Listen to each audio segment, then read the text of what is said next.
Hey guys, Nick Espinoza, your chief security fanatic here, and today I want to talk about the impending Cold War tech race, and that is literally what we have going on here. And I don't think a lot of people are basically aware of this or even realizing it's happening to the level that it actually is. Now, this information is coming from both Business Insider and Financial Times, and I think you guys are going to find this actually really interesting. Now, the Chinese government has instructed its offices to phase out technology made from outside of China, including hardware and software, by 2022. So we're talking about literally basically 2 years from now, and this is according to the Financial Times. Now, this move is partly designed to have China rely less on foreign-made technology, and this is according to reports that have been released by the Chinese government.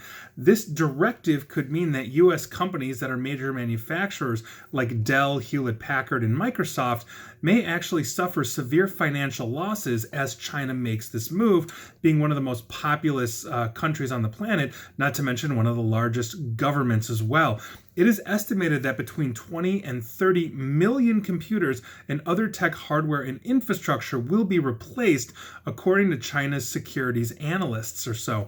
Now, 30% of this hardware is expected to be replaced by 2020, basically 50%, up to 50% by 2021, and the remaining 20% of the technology will be replaced throughout the year 2022. Now, some of the speculation worldwide by analysts includes: one, a retaliation against the Trump administration's blockade on Huawei technology, which I know the European Union fell behind as well. They fell into step with the United States because Huawei is not allowed into government offices. This happened earlier this year. But China was already actually engaged in reducing its reliance on foreign companies with a 2017 cybersecurity law, but the US sanctions against Huawei may have actually accelerated their plans.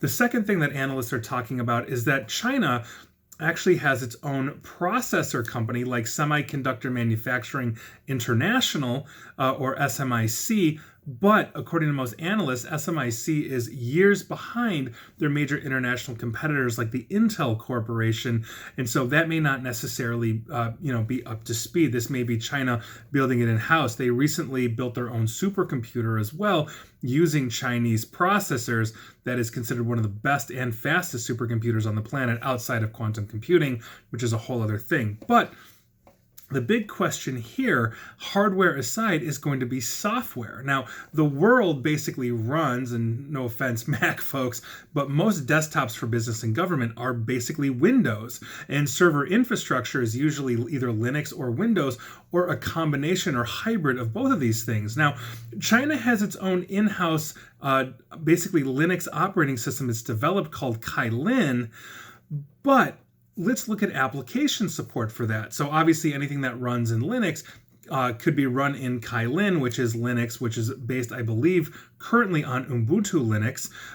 But when we are looking at major application support like Microsoft Office, Adobe, etc., that may put the Chinese at a disadvantage if they're not using Microsoft Windows, which is probably the most application-friendly operating system on the planet at the moment. More applications are developed at the desktop level for Windows than they are Linux or Mac, although I know Linux is catching up with that. So the big question, though, that I have on top of this, because the logistics of what China is trying to do would definitely impact U.S. corporations, maybe Microsoft not so much, but definitely Dell, HP, etc., although Microsoft might be if they move to the Kylin Linux platform. The question that I have then, that I wrote to myself as I was taking these notes, is, could this eventually position China to be a complete competitor to U.S. corporations? Now, if you are familiar with the Belt and Road Initiative, you know that China has been spreading infrastructure into around 70 countries around the world. This includes the internet as infrastructure, not just roads and hospitals and all of this, which means they have been bringing their authoritarian-style internet with its monitoring and censorship to other countries, and they've been training these other countries on how to do it. I've mentioned Vietnam being one of those countries in the past, not to mention others, but now that they have, let's say, a complete ecosystem with which to run operating systems, both hardware and software, into other countries, would this then give them the ability to create a complete closed loop system that would completely exclude any foreign competition whatsoever, in which case they just became the largest competitor to every major tech company in the United States, eventually including anything in Silicon Valley that has to do with social media, data mining, and all that kind of stuff. I think this is where this is going. We are literally seeing that bifurcation of the internet by 2028 that Google has predicted, that I've written about in Forbes and everything else. I think that's something that we really need to talk about and discuss, because I think this is where the world's heading. We are on a fast track, given the divisions, given the lack of trust between, let's say, the United States and China when it comes to data sharing or operating systems or even apps. I personally have literally done, videos and written on apps that have been built in China that are data collecting. I don't trust many Chinese apps that are beholden to the Chinese government to keep what should be private. In that sense, I also know that a lot of U.S. corporations are data mining us to the nth degree, and I've written about that and talked about that extensively as well. It's not that the United States is off the hook here. We just have legal recourse as U.S. citizens to sue one of these companies, class action or otherwise, if we really have a data privacy violation, not to mention the GDPR in Europe. So this is something that we need to talk about. It's something that needs to be discussed.